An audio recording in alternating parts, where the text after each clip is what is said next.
I'm skeptical of the idea that we'll one day all be walking around with very accurate, very portable, lightweight monitoring devices that are going to read everything that we say. So it was a wooden box with this battery used at home, and it was sold to cure hundreds of different ailments. And people would turn it on, hold the 2 electrodes in their hands, or either place them at different places on their bodies to get a shock. It was called taking a shock. Like you take your medicine, you would take a shock.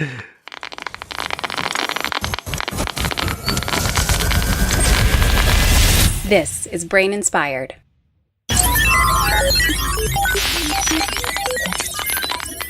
Welcome, everyone. I am Paul Middlebrooks. Are you, right now, running current from a 9-volt battery through your head? Are you wearing an EEG cap while you monitor your own brain waves? Do you just enjoy listening to people talk about this kind of stuff? Well, you're in the right place today. Anna Wexler is a postdoc at UPenn, where she studies the world of neurotechnology, and especially direct-to-consumer neurotechnology. That is, gadgets, apps, and the like, currently marketed and sold without regulation that you can buy and self-administer at home to try to enhance your own cognitive abilities, abilities like playing a musical instrument, improving your working memory, getting better at meditating, and so on. Or you can try to treat your depression or any number of cognitive ailments. Anna has an interesting background. She, starting as an undergraduate, co-wrote, directed, produced, and edited a documentary film called Unorthodox about how spending a year in Orthodox Jewish studies in Israel transforms American, rather unorthodox Jewish teenagers, although there's a lot more subtext throughout the film. She has traveled a ton and written extensively about neuroscience and more, including a lot about what we'll talk about today. Most of her academic work has focused on transcranial direct current stimulation, which is pumping tiny currents into your head, like I described a moment ago.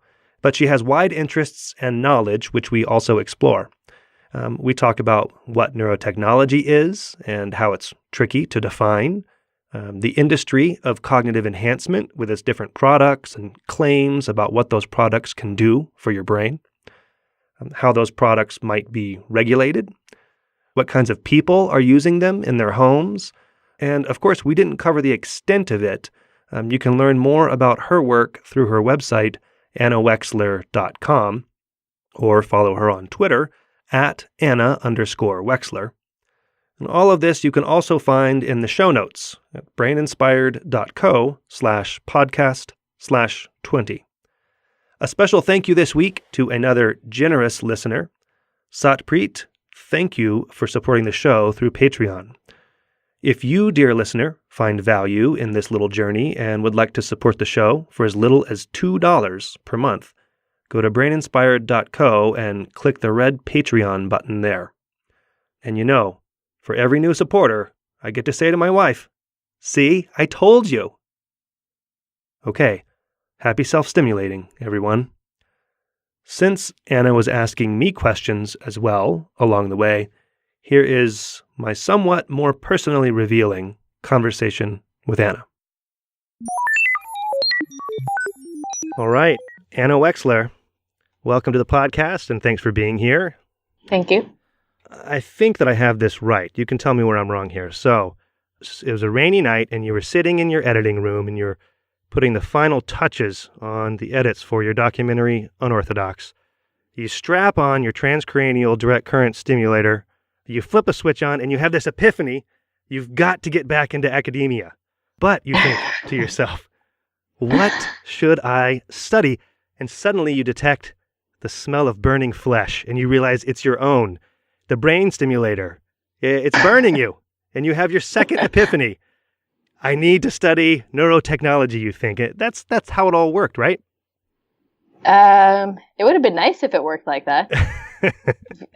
Ending one project and starting a new one.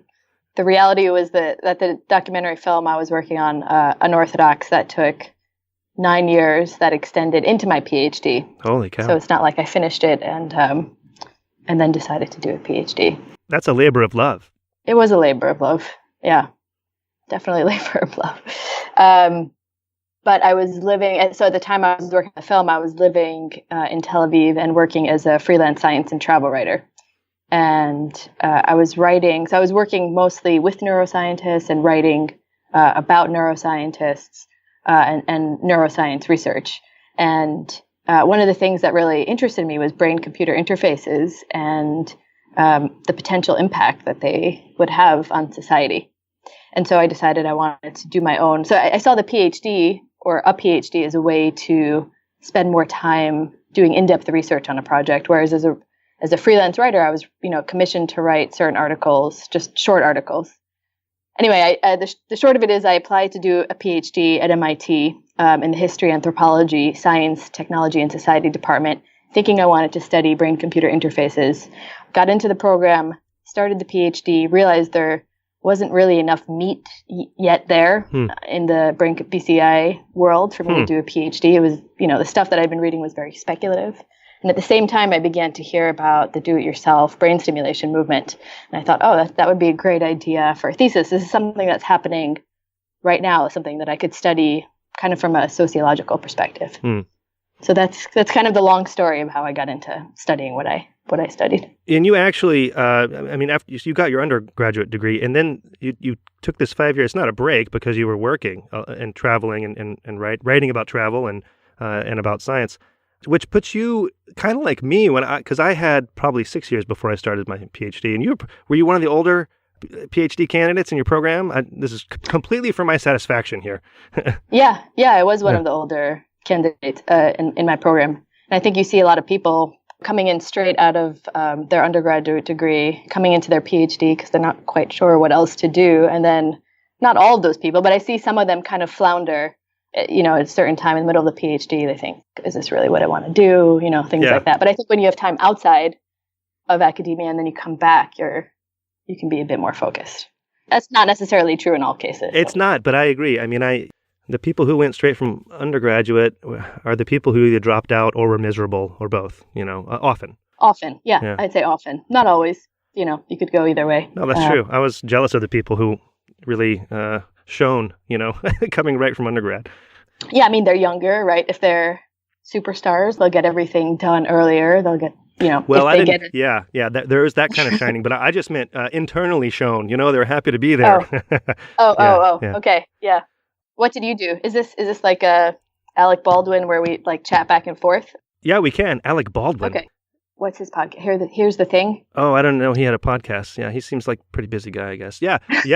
We can chat back and forth. Mainly is this more like a conversation, or is this like you asking questions of me? I'm happy to go either way. It's in between, I think, but it's more on the me asking questions of you. But feel free to ask me anything. I'll edit it out if I think my stuff is boring. So, Okay.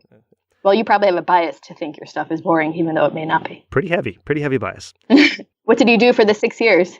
Oh, well, I was a poor undergraduate student, and so I knew I wouldn't be able to get into graduate school anyway, and I had no idea what I wanted to do. So I got an undergraduate degree, and I kind of dropped out of aerospace engineering, ended up in a molecular biology undergraduate degree. They didn't have neuroscience at University of Texas, where I was doing undergraduate back in the 60s.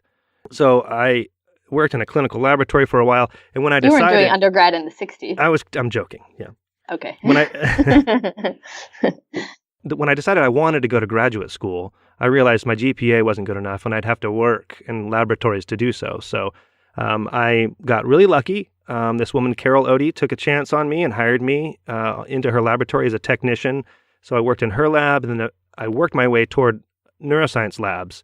And then I had great letters of recommendation to get to grad school.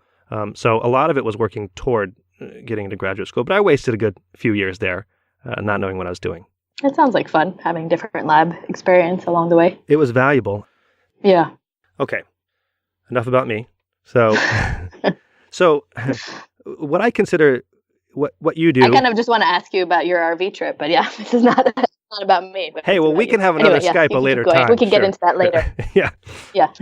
So what I consider that you do, among other things, is really what you're studying is sociology and culture and you study the ethical concerns therein and, how regulation should proceed in these matters. But this is pretty uncharted territory. I don't know if you'd call it a new sociology and a new culture. So there's lots to think about here. You mean the topic is uncharted, or the regulation and ethical concerns of the technology, like neurotechnology, that is being used today, and especially being used direct to consumer, people self-stimulating at home. But so you can tell me if you agree or disagree with what I said, and then just define neurotechnology for us, if you could. So you started with the hardest question: is how do you define neurotechnology? It's a really tough question, right? Because you could say it's a technology that affects the brain in some way, or that utilizes results from neuroscience research or something like that, right, to impact the brain. But then, if you look at it, everything affects the brain in some way. My computer, affects the brain. When I'm sitting and writing an email, right, that's affecting my brain function. So I would say I don't have a definition of neurotechnology. Maybe that's one of the problems, the challenges. Yeah, that's certainly one of the challenges. I have worked recently in a paper that's under review to come up with a definition of direct-to-consumer neurotechnology.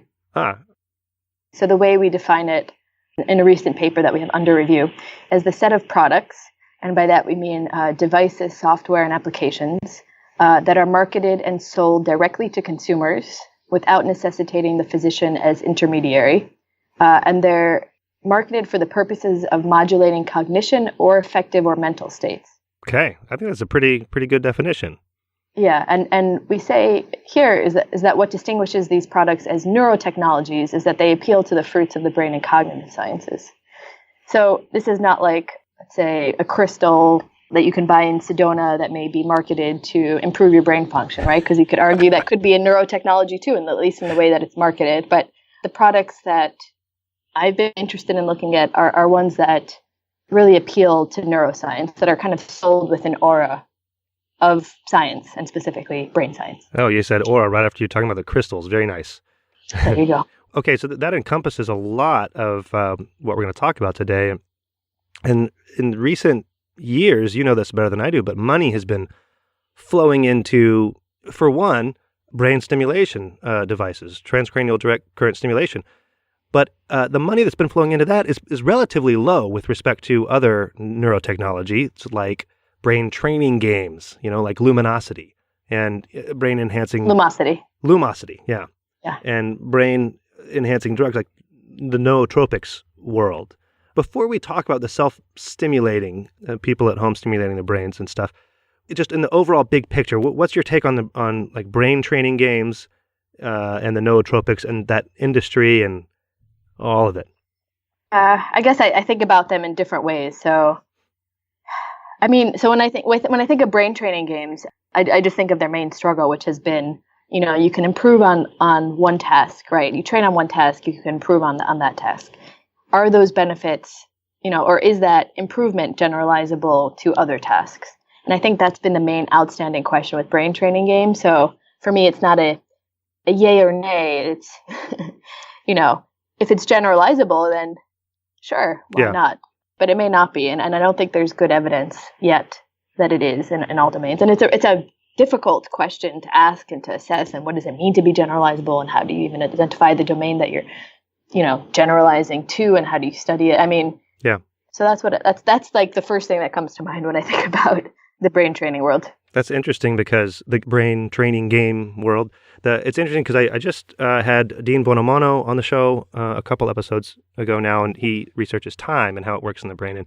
And he, I don't know if we talked about it, but it's known that you can, like if you want to guess a 50 millisecond interval, right? You can practice that and you can improve at guessing the 50 millisecond interval, but that doesn't generalize to the 100 millisecond interval or any other interval. You can only improve on that one interval. So even in a domain like time, it's a very specific improvement that happens. So yeah, that's actually really fascinating. I agree. So that's what I think about with brain training games. And so Lumosity and a few other companies got in trouble a few years ago with the Federal Trade Commission because they were making certain claims that, according to the FTC, wasn't substantiated by evidence. So what you see now is they tone down their claims. So they don't claim that their product will improve your cognitive function. They'll say things like, actually, I don't know. I don't know exactly what they say. Because you're not a sleazy marketer. That's why you don't know. You can't come up with it. But they've toned down, they've certainly toned down their claims. So that's what I think in the brain training world. So now you'll see, if you look at the major players in that market, you'll see these kind of watered down claims. Nootropics, I'll say I've sort of been tangentially familiar with them. It's not an area that I've studied specifically. So I don't know a lot about them. But I will say in general, the supplement world is very interesting because, and nootropics are supplements because they're very lightly regulated. They're almost not regulated at all. So FDA doesn't oversee what's inside them, whether it's safe, whether it's effective. So if you go to CVS or you go to the mall and you see a GNC, all those products that are on the shelves, nobody really knows there's nobody overseeing what's in them. And if what's claimed to be in them is actually in them. And there's actually a great website called Consumer Lab. They're a company that tests what's inside supplements and whether the supplement manufacturers what the supplement manufacturers claim that's in them is actually in them. So it's a great website. And the more I learn about supplements, the more scared I get, I will say. Yeah. So, I mean, that is a really concerning area that people are having to go to emergency rooms because they've taken certain supplements or there've been too much of a certain compound in a supplement that causes problem. I mean, that's where like most of the money is flowing into. The biggest industry players are the brain training games and the nootropics, I guess you say. I would say that the biggest industry right now is, I mean, judging by amount of money that's been invested, is probably in the potential for consumer-facing BCIs. So Facebook's invested a bunch of money in brain-computer interface, Neuralink. Yeah, right. But those aren't like products yet. I guess I'm thinking They're more not of products. Yeah, they're not on the market. So, yes. So, those are the bigger players for sure. Okay, so let's shift a little bit. And you've written a lot about transcranial direct current stimulation. So let's talk about that in this realm here. So you want to just talk briefly about what it is? What is transcranial direct current stimulation? Sure. tDCS, transcranial direct current stimulation, is a technique, a method of brain stimulation that sends low levels of current through the head. We're talking like AA battery levels or a 9-volt battery levels often. 9-volt battery, yeah. There's some debate over whether it's actually sending current into the brain and not being shunted through the scalp. Mm-hmm. But, the going consensus has been that it is sending very low levels of current to the brain. Good.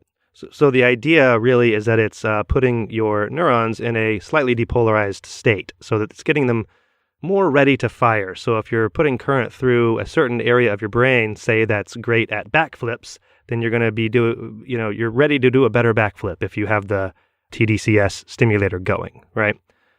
Yes, and the converse is thought to be true for the inhibitory effect. So that might be true for the anode, so the area, the brain region beneath where the current is thought to be flowing into the brain, or the brain region beneath where the anode, the other one electrode is placed. So the current's flowing in through the anode and out through the cathode. So right.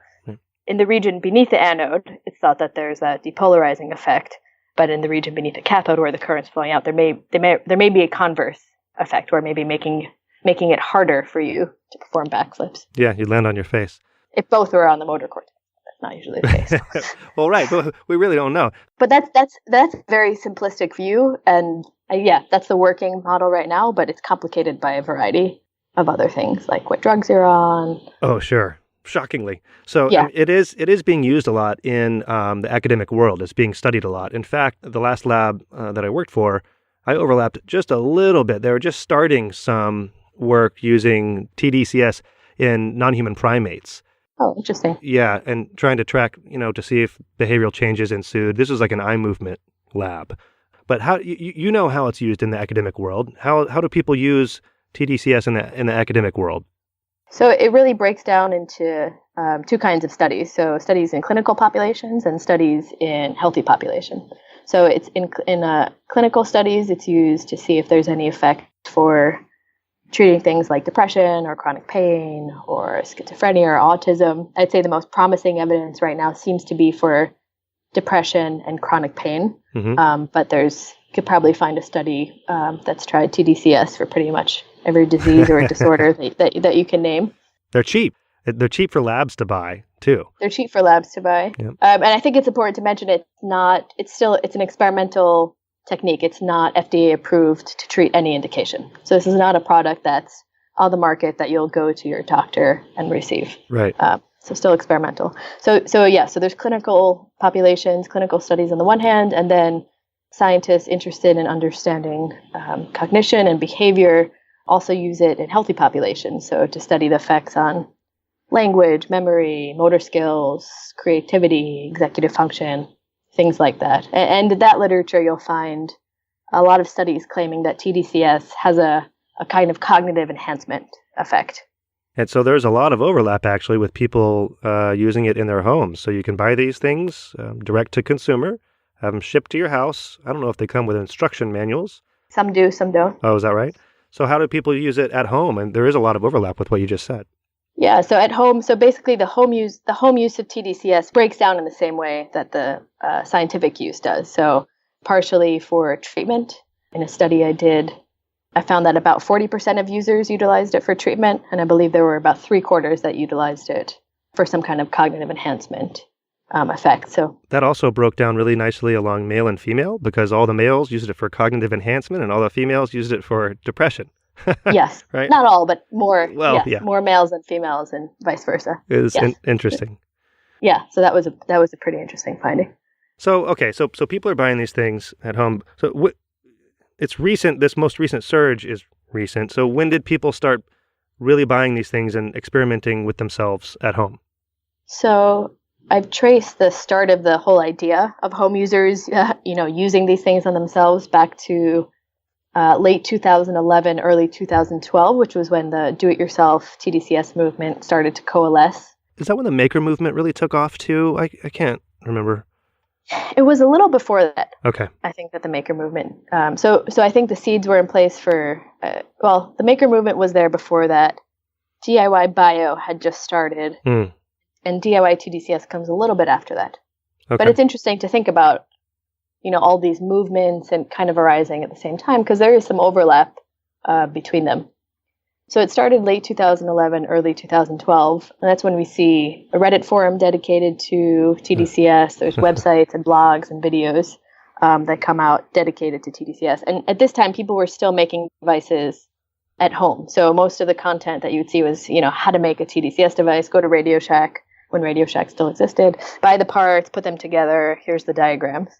Late, I think it was summer 2013 was when the first wearable device came out. And by wearable, I mean you didn't have to put anything together. You could just put it right on your head. This was the Focus version 1.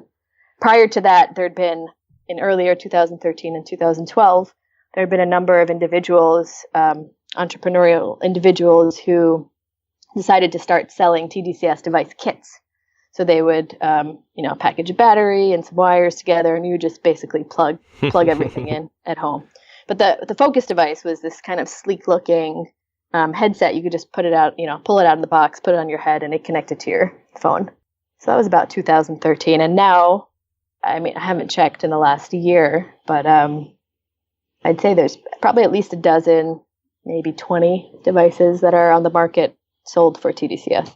So you've written about how this is actually cyclical. The idea of pumping electricity through various parts of our body, but our brains, that's not new.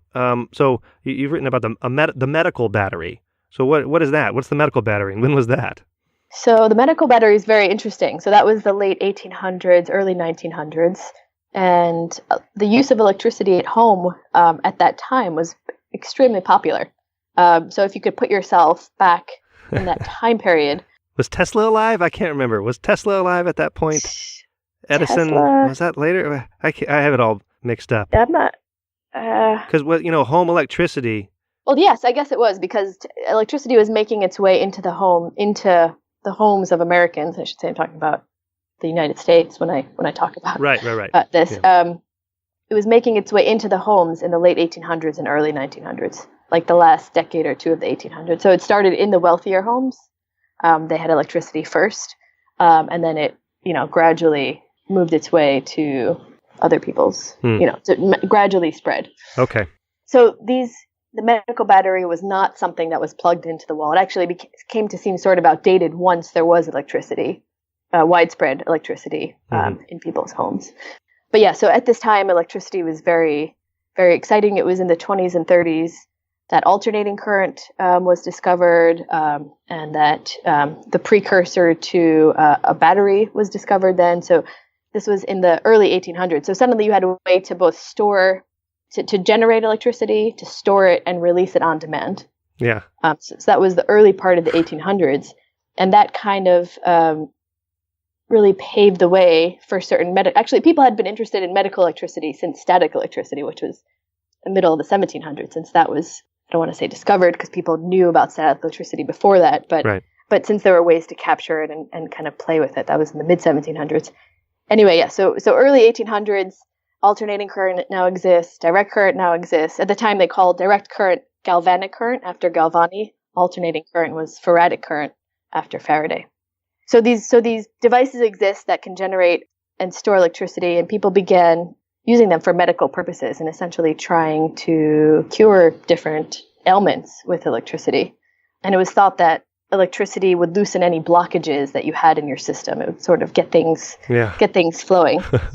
And so the real heyday of these home medical batteries, which were devices that were probably about the size of a shoebox, is the best way to describe them. They're heavy wooden things with batteries were much larger back then. So today you have a AA battery that's, quite small, maybe the size of your pinky, let's say, right, depending on how big your pinky is. Back then, I would say the batteries that were used in these devices were about the size of a really big burrito. Like think of the biggest burrito that you could buy that's stocked full with everything. That's the size of that these batteries were. So it was a wooden box with this battery used at home, and it was sold to cure hundreds of different ailments. And people would turn it on, hold the two electrodes in their hands, or either place them at different places on their bodies to get a shock. It was called taking a shock. Like you take your medicine, you would take a shock.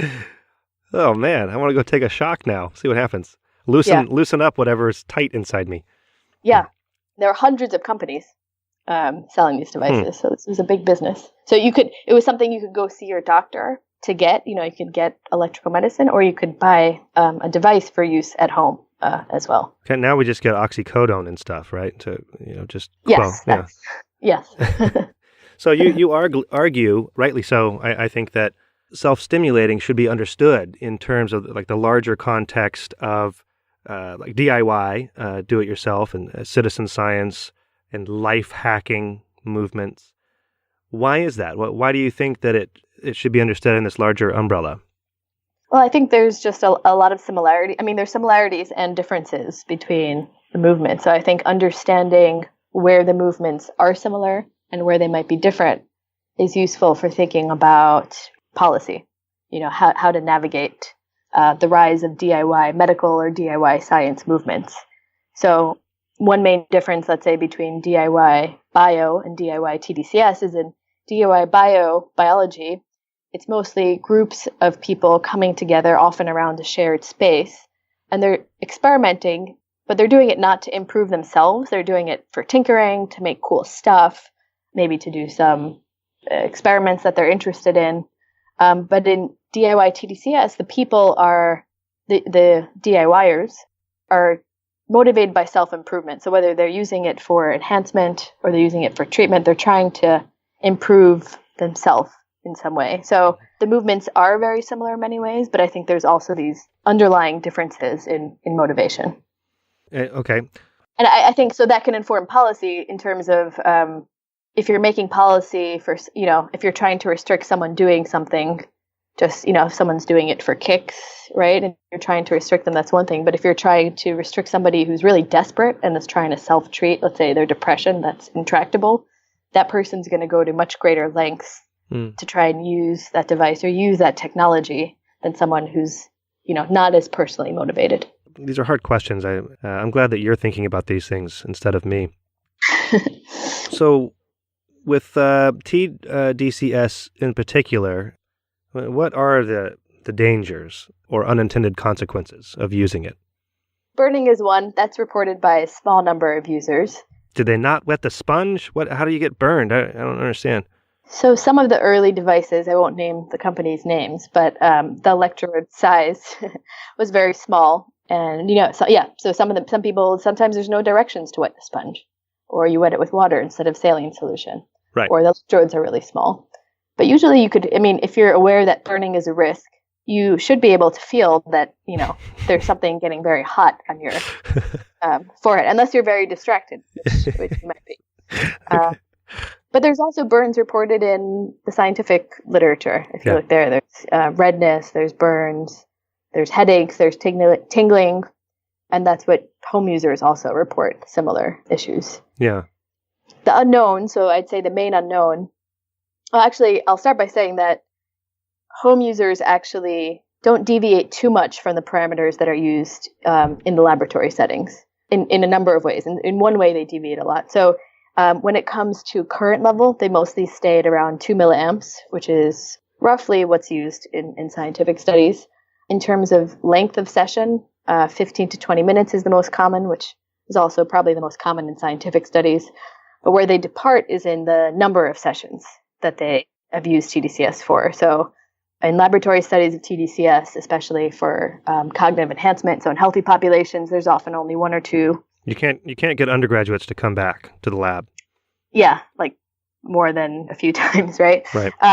Clinical studies are sometimes a bit more, but home users really, at least some of them, stimulate a lot more frequently. And so it's unknown, what that level of stimulation does, or what chronic stimulation, what the effects of chronic stimulation like that are. Somewhat related to that as well, it's unknown the long-term effects of these things as well, in terms of, let's say that you stimulate and you do learn piano faster, right? But you don't know what you're unlearning. You don't know what you're becoming worse at. So increasing the neural synchrony, for instance, in one part of your brain, well, more resources are devoted to that part of the brain. And you just, for one thing, like you said, on the other end of the electrical device, those neurons are more hyperpolarized, less active. And so whatever area that is, maybe that's getting worse. But even beyond that, when you train for one thing, you might become worse at other things. And it's just such an open subject that it's really impossible to say what could be going on. Yeah. And some have argued that there's the brain it's like a zero-sum game where, right. If you're improving one area, you may be doing that at the cost of the detriment of another. Yeah. But it's unknown. It could be that when I text on my phone, I am, by devoting my resources to that, I could be doing that at the detriment to something else. So it could be that everything we do, of course, right, of course, comes with the loss of other cognitive ability. Not loss, but negatively affects another cognitive ability in some way. Your ability to juggle is declining right now as you speak to me. I know. So to juggle, yeah, I'm not very good at juggling anyway. Okay, so you recently did a survey, and I think this was it was your 2018 paper in the Journal of Cognitive Enhancement, where you did a survey and asked what kinds of people used transcranial direct current stimulation at home, and we've talked about this a little bit. You've asked what kinds of people use it and why do they use it. I'm surprised at this. You got 7 out of 10 companies to participate in this survey on the condition of anonymity. How did you get those 7 to participate? It seems, and they're anonymous, but it seems like they wouldn't want to participate. Yeah, so I think that happened in 2 ways. One, I had published an earlier paper on the practices of do-it-yourself brain stimulation that consisted of interviews with DIYers, and I think people in the field, at least the people who ran the companies and the users, recognize that in contrast to some of the other bioethicists who are out there saying, hey guys, don't do this, you're being stupid, you're being reckless, my paper was focused on the data. I didn't reserve judgment on these individuals. I actually thought and still think that they're quite intelligent if you're able to either make this device or do it in your home. You have to have some kind of electrical knowledge or engineering ability, at least in the early stages. Or a willingness, paired with a willingness. Yeah, willingness to learn, right? Yeah. There was like a bar. It wasn't, you had to go seek this out. But anyway, so I think that was one reason, right? I was different than the other people. And there were a lot of people saying, don't do this, you guys are stupid. That was probably most of the voices at the time were saying something like that. So that was one piece of it. The other piece was that we shared the data with them. So they had an interest without any names. So it was anonymized data from their company. So if there were 50 respondents from company X, that company got data from those 50 respondents without any identifying information. Oh, so that's some marketing research for them, free. Marketing research, exactly. But they had no say in what we were gonna. I mean, we piloted the survey and we sent it to people for feedback, but they had no say in what we asked, what we were going to report. There was no impact that they had on the survey. There was no financial exchanges. So it was like, we're doing a study. If you participate, you get all this extra data from your company only. Well, I mean, it's interesting data. I mean, and actually, it's pretty impressive. You sent out around 10,000 emails to people. And you got a open rate or a response rate of almost 3.5%. Do I have that right? Yes, it was aggregate response of 3.5 or 3.9. That's like pretty good, normal for like email marketing, so there's nothing in it for them. So that was pretty good. Is it good for email? I mean, it's actually lower. It's a low response rate relative to other targeted studies that assess certain populations. But I think, right, relative to the amount of email that I barely open any email from companies. Yeah, these aren't people who signed up for your email list in particular. So this is these are cold emails that you're sending these people. So I mean, that's pretty impressive. So there are around 350 people who took the survey. If it's okay, let's just talk about a few of the notable results here. So we already talked about about 2/3 of people used it for cognitive enhancement, right? And about 1/3 used it for something therapeutic, mostly depression, but also anxiety and ADHD. And I mentioned earlier that the fallout was the male were more often the cognitive enhancement seekers and females were more often the therapeutic seekers in that fallout. Can I actually pause you before that point? The depression point I think is interesting to linger on for a second, because almost all of these products are marketed for enhancement, not for treatment. And so the fact that we found that it was almost 1/3 of users who had ever used the device. So we asked people if they used the device. So amongst those who had ever used the device at least once, about 1/3 had used it to self-treat depression. And that was a far higher number than I was expecting, because the devices aren't marketed for that purpose. But people who are depressed, like you mentioned earlier, are desperate for respite, for some relief from the depression too. So maybe they seek it out more. I mean, who knows? Yeah. But, and these are overlapping numbers, because this is not going to sum to one, but 1/4 of the people also responded that they were just curious or were self-experimenting or the novelty of it, for instance. Yeah, that's also important, because in bioethics or neuroethics, we just we tend to categorize people as treatment or enhancement. Are they enhancing? Are they treating? I mean, it's a very tough distinction to make anyway. Where's the border between those two? But even just showing that not everyone who buys these devices are even using it specifically for these purposes. Some are just buying it because they think it's interesting and they want to just try it out. They heard about it. Right. Yeah. I think that's just interesting to keep in mind. One of the more surprising results was that the average age of users. I would have guessed, late 20s, early 30s average, but it was 45. Yeah. Crazy. You know the study very well here. I take notes, Yeah, no, it's great. Yeah, it was very surprising, because all the media portrayals and previous study depicted the typical user as 20-something dude who's interested in cognitive enhancement and is on Reddit, and the mean age was really surprising. But see, these are like you mentioned in the paper, or you surmise, the baby boomers, right, who are using these products, and a lot of the older users might be treating themselves for cognitive decline and trying to get back up to speed, whereas the earlier, I don't remember if it was bimodal or if it was a normal distribution. I actually think so. We had a question: did you use tDCS to enhance, treat, or restore? It wasn't asked like that. Right. The wording was more carefully constructed. It was, have you ever used tDCS for this purpose, for that purpose? But we did get at treat, enhance, and restore. And so there was, I forget exactly how many it was, there was a proportion who selected restoration, so restoring cognitive abilities. And I think there was a small difference in age, but it wasn't that meaningful. We're still talking mid-40s. I don't remember exactly what it was, but I just thought of a caveat, though. Maybe the older participants were more likely to open an email. I'm not sure. Who knows? Could be. Yeah. Yeah. And let's just run down some of the results on the effects that people perceived, at least, right? So the way that most people use this stuff, they're not actually measuring their own performance over time. They either didn't measure at all or they measured via self-observation. So there's no objectivity here, obviously. Yep. And almost half of the people assessed their self-treatment as successful, as working in some fashion. Mm-hmm. That's a little higher than I expected. But for most people, it didn't meet their expectations going in. Yes. And I think that's reflected when you actually look at the breakdown of, so the question was, how successful did you find tDCS to be, or some variant of that phrasing? And the answers were on a 1 to 5 scale, very successful to unsuccessful, and then the middle was not sure. And the highest category of response was somewhat successful. And I believe the second one was not sure.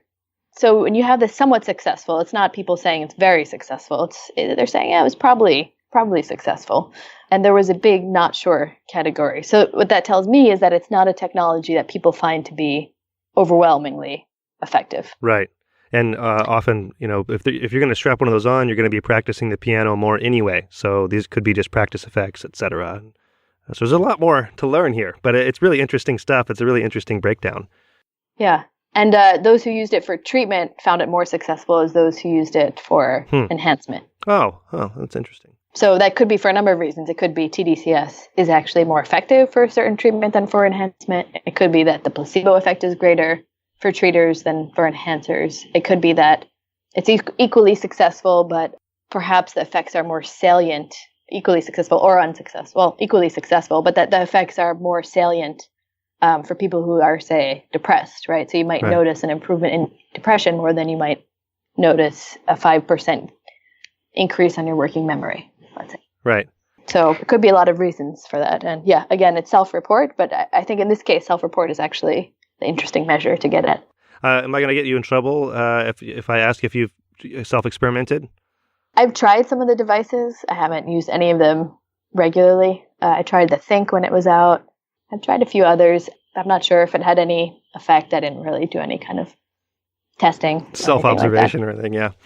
Well, so this is one of the things that you do in your writing a lot is consider the ethical implications and how we would begin regulating these types of things. So, Anna, how would we begin regulating these types of things? Well, it's tough. Well, the first question is, what's the problem, right? Why would we want to regulate it, right? So instead of saying we need to regulate it, which actually is the way that some people are just arguing, we need to regulate it. Let's be clear. You do think we need to regulate it. Is that right? I'm not sure that we do. Okay. Because you write objectively about it, so it's hard to know, your opinion. So. I know. I kind of stay. Yeah, smart. Well, yes, I write about. So I'm trained in the social sciences, and there it's actually a sin to take a stand either way to say what we should do to make a normative claim. Sure. So I'm trying to not do that so much anymore, especially because now I'm in a bioethics department where you actually are supposed to say what's right and what's wrong all the time. So there must be a happy medium where you don't always say what's right and what's wrong definitively, as if you know the answers to everything. But yes, anyway. So in terms of regulation, yes. So I think the starting question is really, what's the harm? And so rather than starting from, this is crazy, people are doing this, we should regulate it, which is what a lot of people argued, things like that. I think the starting point is, well, what are we concerned about? What are, objectively, what are the harms that people are experiencing? Mm-hmm. And so that's actually what motivates my sociological work, is taking these questions that are of interest to bioethics and policy and then bringing in sociology to say, like, what is the actual harm? Yeah. And where is there potential for harm, right? So if we look at just safety or side effects, safety and risk, these are very big terms that people define in different ways and talk about in different ways. But when we're looking at short-term, very physical side effects. It's what a lot of people mean when they talk about safety. It's that people have skin burns. A small portion of people who use these devices have skin burns. Small price to pay, I think. Yeah. And then you could think about the unknown effects of chronic use as a potential harm. But actually, there's unknown effects of long-term use of drugs. Pretty much any drug you take, nobody studied the potential long-term cognitive impact of those. That's not assessed in standard clinical trials. Standard clinical trials assess certain outcomes and adverse events, which are really side effects, short-term physical effects that can be measured or quantified in some way. Right. So when you look at it like that, it's hard to point to a real overwhelming need for strict regulation, I would say, in this case.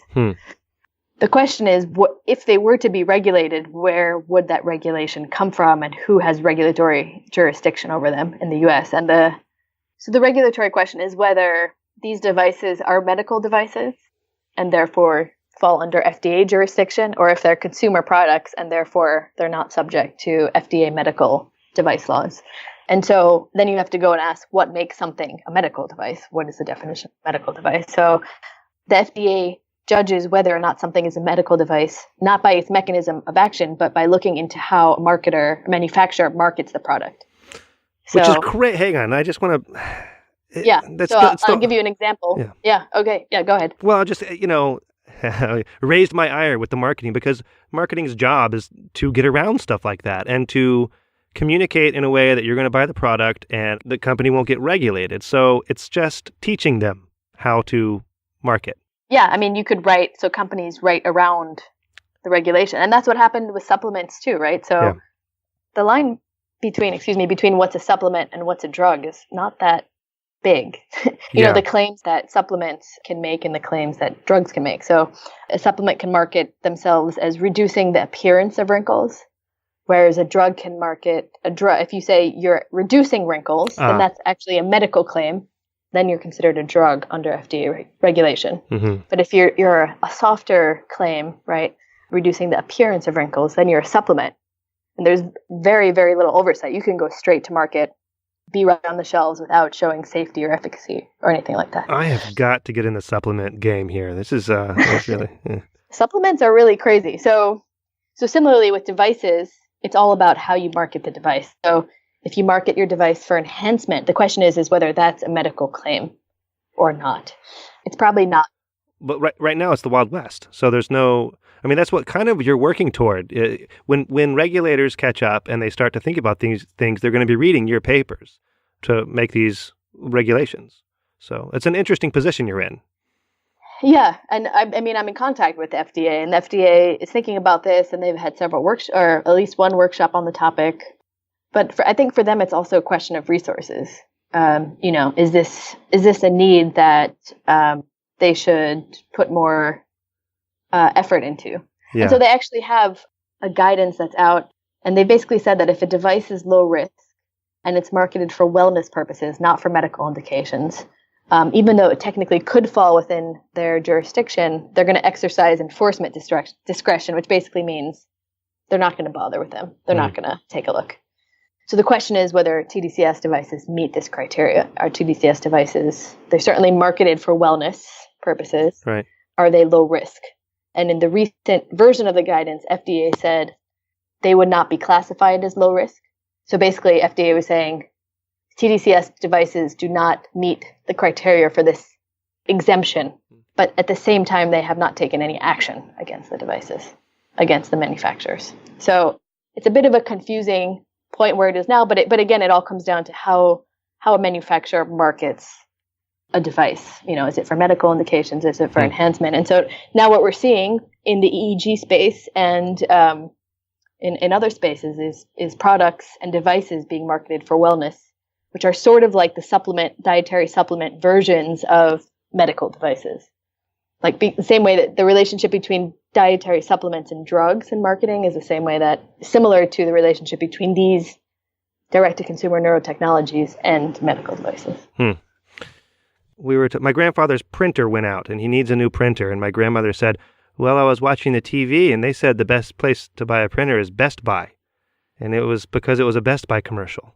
And so like people, we're just so, I mean, she's of the older generation, but we're so open to influence. Yes, thank you for that euphemism. So it's, it's pretty interesting. Okay, so we don't have a ton of time left. We were going to talk about EEG and these direct-to-consumer EEG devices that are billed also somewhat in the same manner, in a very similar fashion. We're just going to touch on it briefly. One of the interesting things, so you've written about this as well and studied these EEG devices. So EEG is widely used in labs for researching cognitive processes, among other things, in humans. And we did EEG in monkeys as well. And for lay consumers, it's being marketed for thought control, like so you can control drones, for instance, using your thoughts to control a drone and things like that, and also for brain enhancement. So you see what your EEG signature looks like, and you can work on it. And I think it's called a Muse. Is that the meditation device? That's one, yeah. So this neurofeedback thing, and you can make your brain patterns change by viewing and observing your own brain patterns. One of the interesting things to me out of your study about the EEG is that the overlap between EEG users and tDCS users is really minimal. So only 7% of the tDCS users also use the EEG, which is a crazy statistic to me. You're very astute for picking up on all these points. Yes. I thought there would be more overlap because when I think about direct-to-consumer technology and users of direct-to-consumer neurotechnology, you might think that someone who uses one kind of DTC neurotechnology will use another kind, but that's not necessarily the case. Yeah. So anyway, this is a podcast about the interface between neuroscience and AI. So I'm just going to throw in there that there are machine learning techniques that are being used to analyze the EEG data that are actually more accurate in their predictions of your behaviors and cognitive processes. But the caveat is they're likely analyzing the data that's coming from your eye movements, because as we know in the EEG world, eye movements create this huge artifact, but they're also correlated with your facial expressions, with how you're feeling and stuff. So they can actually be used to infer mental states and behaviors. Yes. I'm just kind of flying us through the EEG world because there's more meat there, and I'll link that paper in the show notes as well. So I just want to say a few more quick things just about the EEG. Great. I mean, if you have time, that'd be great. Yeah. So I think the EEG study was interesting in that we critiqued, my co-author Robert Thibault and I critiqued an area that really hadn't been, or an industry that hadn't really been critiqued before. So there's a lot of people talking about brain stimulation, home use of brain stimulation, and there's been a lot of talk of brain training games, whether they work, and the FTC has gotten involved. But I feel like the direct-to-consumer EEG devices have sort of slid under the radar a bit. But they're out there, they're being marketed to consumers. And again, like you said, with the idea that you can read, if you wear these things, they're going to read out your emotion or mental state. And by having access to that data, you can then improve your emotion or mental state or behavior. And what we did in the paper was not test individual devices, which I think would be a worthwhile endeavor, but was to say, what are the claims these companies are making, and what are the assumptions that would need to hold true if these claims were to be correct? And so we found that there's no good evidence that these consumer EEG devices, which are cheaper, have fewer electrodes than the research or laboratory grade devices that you mentioned. Right. There's no evidence that the data is valid or reliable. Right. And there's also no evidence, generally speaking, that having access to your brainwave data, even if it were to be correct, can help you improve your mental state. There's a bit of controversy around the neurofeedback literature, which claims that, but there's not a lot of good studies in that space. So we kind of took aim at this industry, and it may be doing something, it may not be, but whatever it is, there definitely needs to be more evidence and published evidence, I'd say, in this space. One interesting piece of evidence, going back to the tDCS study that you did, users, I believe it was in that one, it might have been in the EEG, but users report using these products less frequently over time, which implicitly shows that they're not really affecting them in a way that they are noticing. Yeah. I would love to do a study of users of these direct-to-consumer EEG devices, but in this case, I published something that was not so friendly first. So I'm sure that I have a feeling they would not be into collaborating. Oh, these companies must love you. Yeah. But the EEG stuff is interesting, and I think given that this podcast is about AI and machine learning, right? So what can you glean from the EEG data? That's a really interesting question in neuroethics, and something I've been thinking about recently. I'm writing a commentary on another paper. You can get some stuff, and I think we're better than chance at detecting certain features. But I think there's a mistake. What you're talking about with the DIY stuff, the consumer products? No, I'm talking about with EEG. Yeah, like consumer versions of the EEG or lab studies? Or? I'd say lab versions of EEG. So I think from the AI or computational perspective, what people try to show is detecting certain responses to certain events. Like are you familiar? I'm sure you're familiar with ERP and the P300. Yes, yes. So an ERP is just this EEG data that's time averaged over multiple trials, and so you get to really see the time signature of when the electrical component is fluctuating in the data. Whereas EEG data itself is super noisy, so it's just squiggles across the screen, and on a trial by trial basis, you can't really discern anything from it. Well, there's work being done on that, but the ERP, yes, is just averaged over time, which kind of filters out the noise. Right, and so there's certain. Sorry, are you familiar with the P300? Yeah, there are all these different names of components of that ERPs are associated with different cognitive processes. And you're trying my memory here, but the P300, that is not the awareness component, is it? That's the aha wave, the surprise or recognition or the stimulus. The reaction to the stimulus is different than the other stimulus. Like this is think of a number from 1 to 10 in your head. Okay, let's say I'm thinking number 5. Uh-huh. The P300 will look different, supposedly, when let's say you flash all the numbers across the screen. When the 5 is flashed. The 5. I see the recognition. Mm-hmm. Yes. But there's a lot of other studies with P300 too that I can't just conjure. But so it's a well-studied ERP component. Super well studied. Yeah. But I'm just a brain scientist, so I can't name them, of course. Anyway, there's a lot of people talking now about the P3. So the P300 is this inadvertent response to certain stimuli, right? I mean, it's inadvertent in the sense that I can't control my P300. Right. So there's been quite a few studies from the computer science world that have looked into whether you can hack someone's brain, whether the P300 can reveal information that the subject might not have told you. So the thing I want to just point out is that in those studies, better than chance is a good measure, and those studies are considered successful from the point of those researchers, or statistically better than chance. Statistically better than chance, right? So let's say I held a digit from 0 to 9 in my head, you would have a 1 in 10 chance of guessing that digit on the first try, right? So you'd have a 10% chance of guessing on the first try. If there's an algorithm that shows that using the P300 and showing me a bunch of stimuli on the screen, and I'm holding a number in my head, that shows that if the algorithm has a 20% chance of guessing correctly on the first try, then the algorithm is performing better than chance, which is 10%. Okay. So that's all to say, but at the same time, it's still 80% incorrect on the first try. The point is that all this stuff is exciting, but I feel like a lot of neuroethicists have misread, and I think some more hype than has been warranted has been generated around studies that have shown better than chance ability. Yeah, you don't want, if you're skydiving, you don't want to only pull the parachute slightly better than chance. Right. For it to be really useful, we need it to be reliable. Right. So all that to say, machine learning is really, so I think machine learning and AI will really come into play with EEG, although I don't know if EEG is ever going to get a good enough signal to be totally reliable. I think that we disagree on that. You think EEG? Yeah, because there's already single trial. I mean, given enough electrodes. I mean, there's a lot of factors with the noise and the electrical signal and the impedance and all of this stuff that we don't need to get into.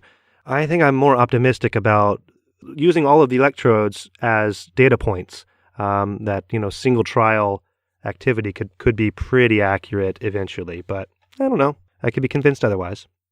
Do you think there would ever be an easy setup of an EEG? Like home setup?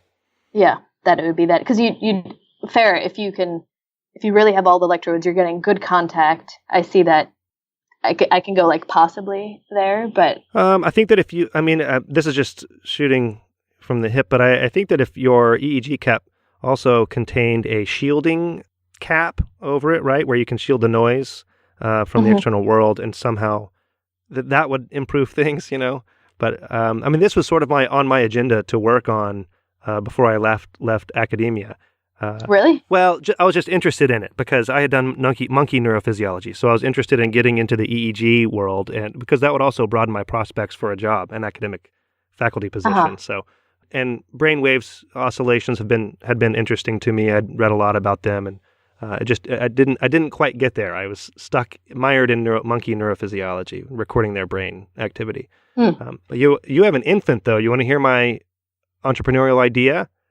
I had this right when I had an infant. So sure. It's the baby EEG cap. So you strap the thing on and you got to train it, but its job is to tell you, oh, the baby's about to fall asleep for this long.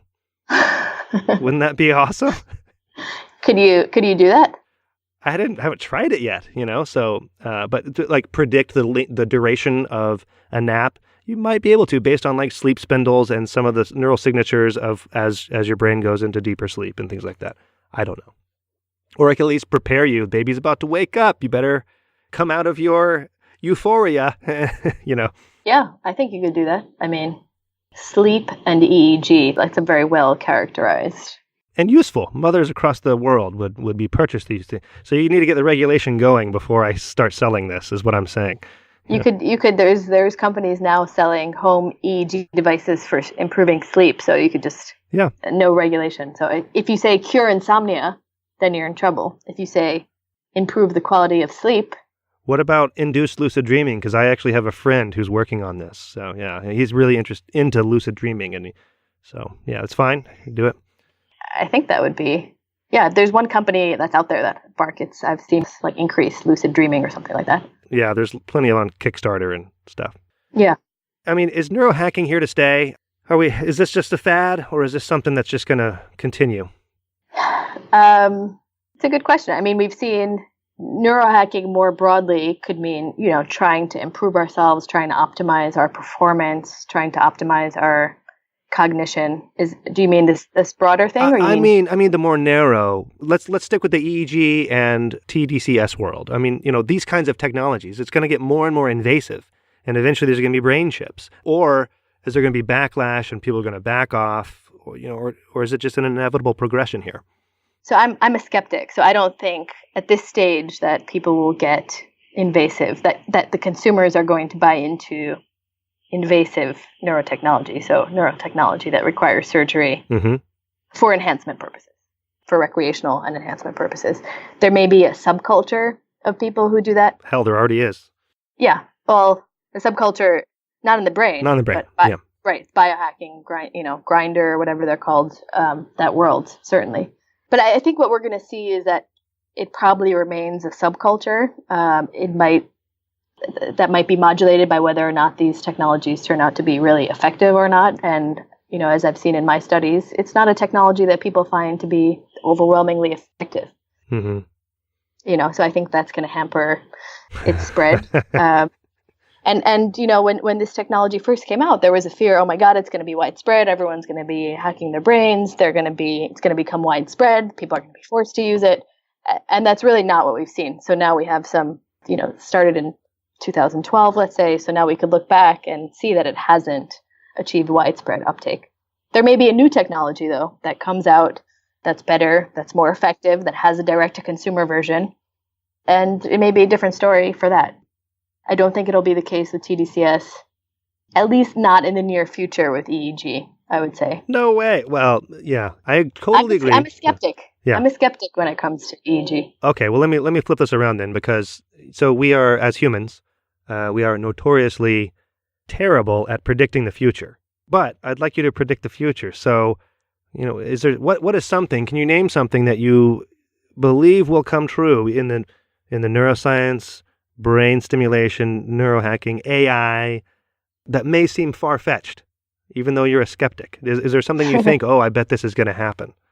Where I see the most promising research going is with machine learning for really good quality data and for more invasive. So both like MRI, fMRI, MEG. I'm not talking about consumer neurotechnology. I'm talking about laboratory, research grade, high quality. Those are neuroimaging techniques that I mentioned. You could also think about ECOG going just inside the brain.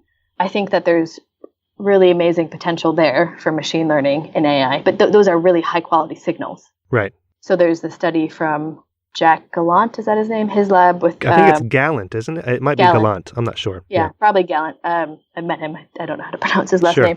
But in reconstructing, right, those visual images from scenes that have been shown to... there was a few studies, like at least in one, they were showing YouTube videos or something like that. Yeah, I'm about to invite a speaker. I haven't emailed him yet, but just on this very topic, and so hopefully we can get into it and how it all works. So yeah, but I think there's a lot of potential there. So where I'm skeptical is in the consumer versions, and I'm skeptical of non-high fidelity recordings, or the fact that they'll ever make their way into the consumer realm. So I'm skeptical of the idea that we'll one day all be walking around with very accurate, very portable, lightweight monitoring devices that are going to read everything that we say. So you're not prone to seeing the box of cereal, the Fruity Pebbles at the store, and it says, even fruitier. That doesn't make you pick it up? No, I usually don't even get that kind of cereal. I know, come on. All right, I was testing you. I mean, I think it'll be interesting. And it'll be interesting to see what happens when there's a lot of money thrown at a problem. So Facebook and Neuralink throwing a lot of money at this, they're quiet about what they're working on, but overall they're working on consumer-facing BCIs. Yeah. I assume that's EEG. They're throwing a lot of money at it. They don't have the restrictions that academia has. Right. So I think there'll be progress there. But I'm skeptical in the sense that this is a problem that people have been working on for decades now. And there may be hard limitations to gleaning, lots of rich personal information from consumer EEG products. Well, we will see. Maybe we'll see. Who knows? But Anna, what's something that you wish was on your CV that's not yet? That's a very good question. A book. A book. I know it's in the future because you write a lot.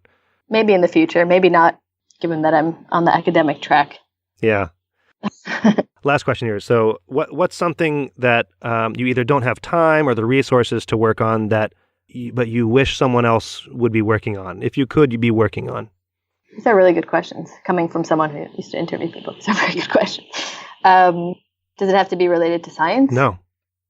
It would be a charity or a nonprofit that would help American kids who've graduated high school. It would support them as they spent a year traveling around the world instead of going straight to college. That would be so cool. That's a great answer. I've always wanted to do that. She is Anna Wexler. You can find more information about her at annawexler.com. Thanks for talking with me, Anna, and thanks for going so long. I really appreciate it. Yeah, sorry, it gives you more work in the edit. I didn't hear about the RV. Yeah, but what was the highlight of the RV? And how do you answer those two tough questions? Because those are really tough questions that you put forward. I don't have to answer them, so. Yeah.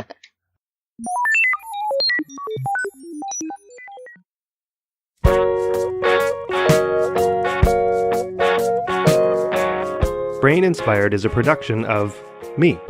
You can support the show through Patreon for a trifling $2 or $4 per month. Go to patreon.com/braininspired or go to the website braininspired.co and find the red Patreon button there. Your contribution will help keep this show going without any annoying advertisements like you hear on other shows. To get in touch with me, email paul@braininspired.co. The music you hear is by The New Year. Find them at thenewyear.net. Thank you for your support. See you next time. The